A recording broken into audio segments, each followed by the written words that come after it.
Okay, I think this what I'm going to be talking about now is a little bit more of a, I guess, base idea of what I was trying to explain in my previous recording, which I deleted, so don't even worry about it. But there's something about the existential condition that I talked about that I like, and it's the sort of the frailty and the weakness that is inherent within the human condition. The fact that we can't really fight against certain forces, you know what I'm saying? We can't fight against time. We can't fight against, we can't really fight against, the forces of physics. Can't really fight against our own natures that much. There's a whole lot within our existence that we are just unable to defeat, whether it be entropy or things that don't remain constant, right?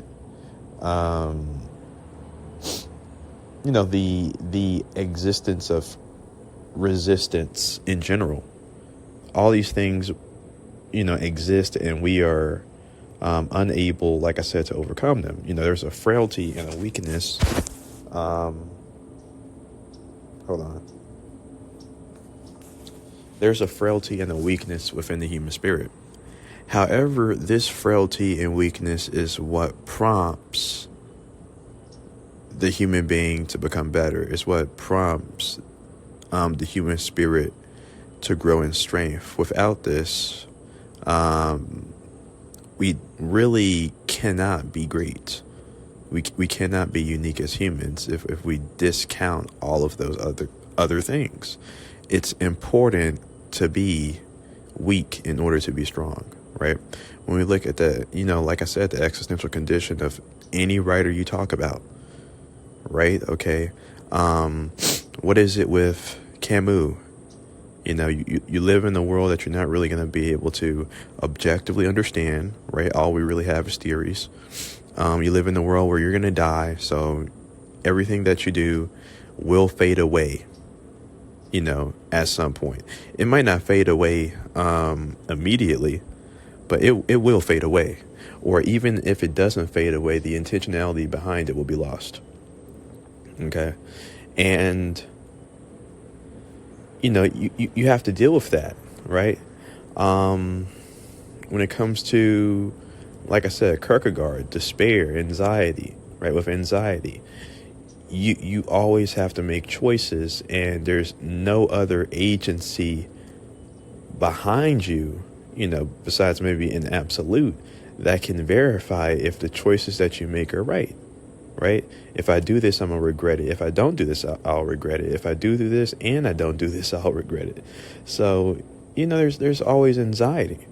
And not only is there always anxiety, but there's always a form of despair in having to deal with certain angles of being a human being, whether it's having a self, trying to relate to things outside of yourself in order to affirm that you have a self. Dealing with the fact that, everything comes out of the self, really.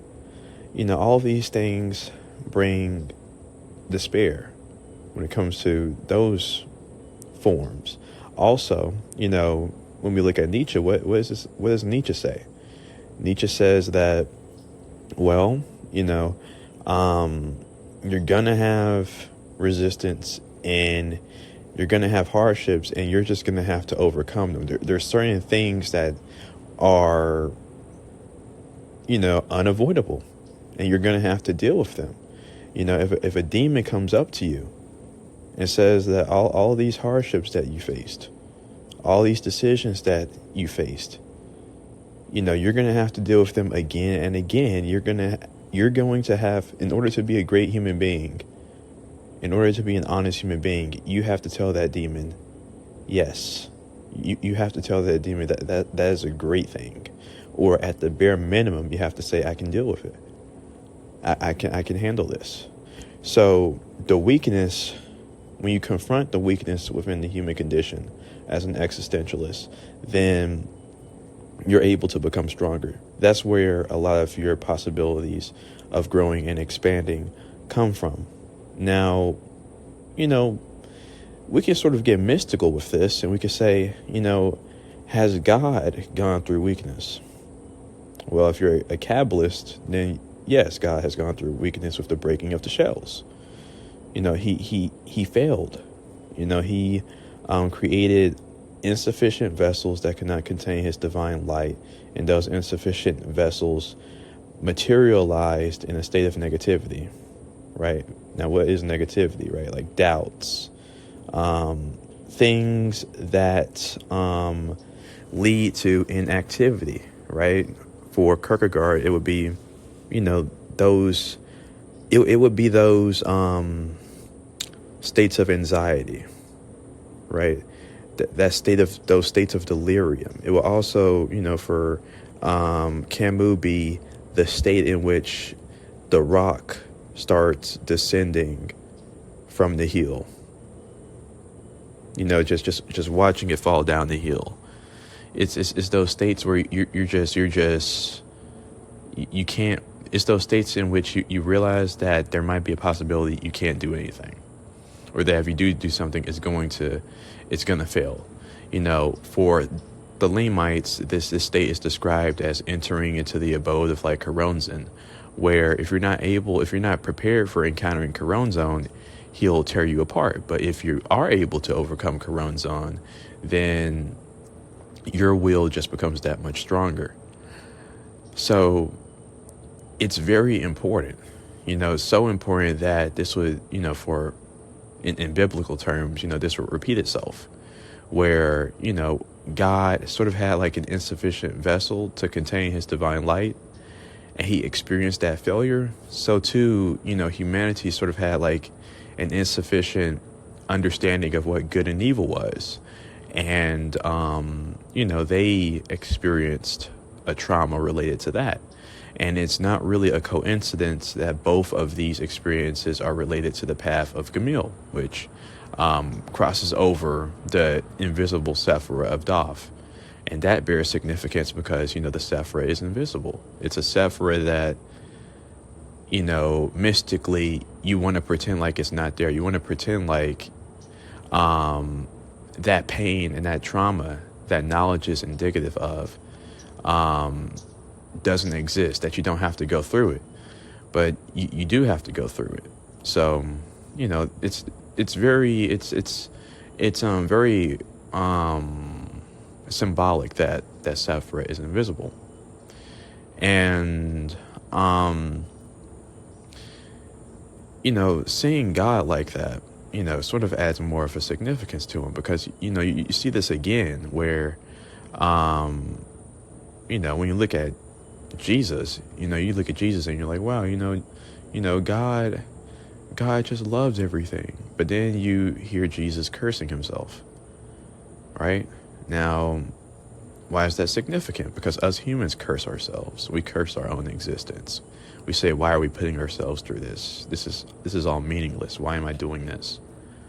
So that experience adds a relatability between God and his, creation. So it's very important, and it also maintains its totality, because if you're a total being, you have to go through both success and failure. You have to go through both certainty and uncertainty. You have to go through both having power and having anxiety and hopelessness. You have to go through both of those things. You have to go through an appreciation of your creation, and then, pre-flood, say, I don't know. I don't think I made the right choice. You have to go through everything. If you're an omnipotent being, you have to have the power to go through all experiences, not just the ones that feel good.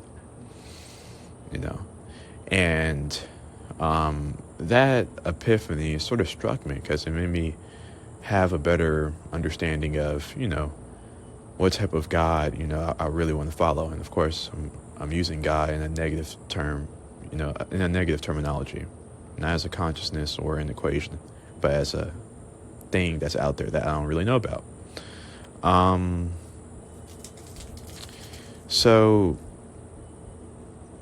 that's important to me. The existential condition, the weakness that is evident within existentialism can lead to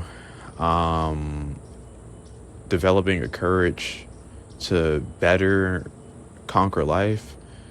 But it can, when you're reading mystical texts, it can also sort of lead you to a better understanding of God if you're willing to go through that. If you're willing to really see God that way, because a lot of people want a God that can fix all their problems, but there's very few people that see God as a person that can relate to them. Like a lot of people can't really see a relatable God, but a lot of people can see a God that can fix all their problems. And existentialism can sort of lead you to that former, or it led me to that former, in a sense. But anyways, I just wanted to put this recording out there. I probably won't talk about the later topic. All right, but I'll talk about the former one. So anyways, peace.